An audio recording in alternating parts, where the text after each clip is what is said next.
आंगुरी में डसले बिया नगिनिया हो ए गौरा भोल के जगा दी। आंगुरी में डसले बिया नगिनिया हो ए गौरा भोल के जगा दी।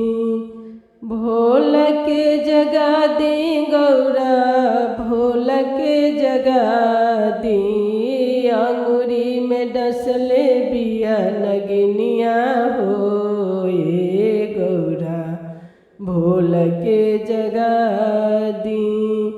आंगुरी में डसले बिया नगिनिया हो ए गौरा भोल के जगा दी।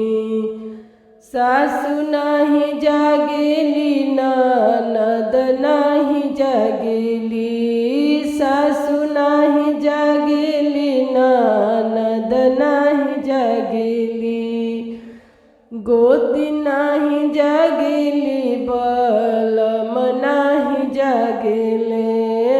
अंगुरी में डसले बिया नगिनिया हो ए गौरा भोल के जगा दी। अंगुरी में डसले बिया नगिनिया हो ए गौरा भोल के जगा दी।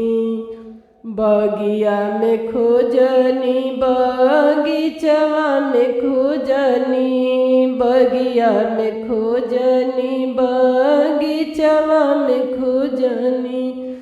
कतहु न लौकस हमरो शिव गुरु हो गौरा भोल के जगा दी। कतहु न लौकस हमरो शिव गुरु हो गौरा भोल के जगा दी। अंगुरी में डसले बिया नगिनिया हो ए गौरा भोल के जगा दी।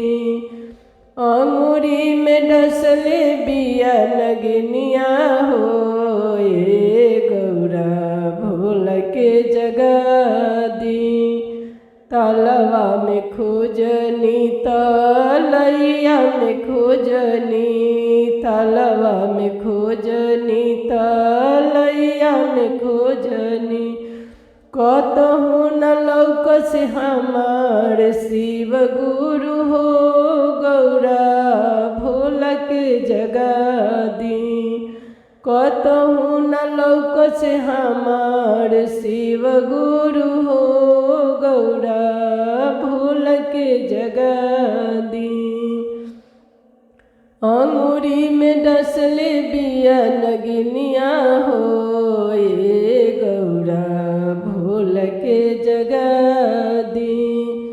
सासु नाही जागेली ननदिया नाही जागेली।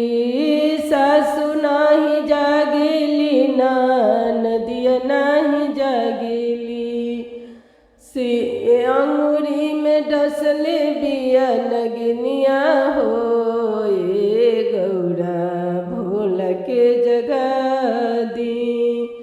भोल के जगा दी हो भोल के जगा दी। मुहे हमर बूझी है दर्दिया हो ए गौरा भोल के जगा दी।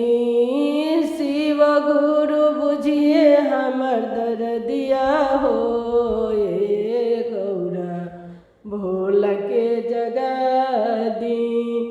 शिव गुरु बूझी है हो नागिन के बुलाई हना।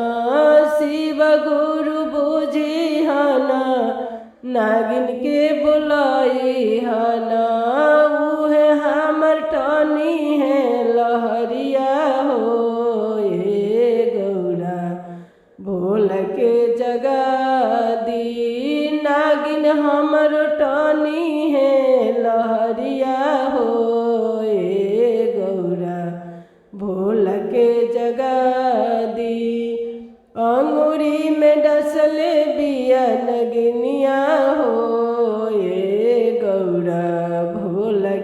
जगा दी। अंगूरी में डसले बिया नगिनिया हो, ए गौरा भोला के जगा दी।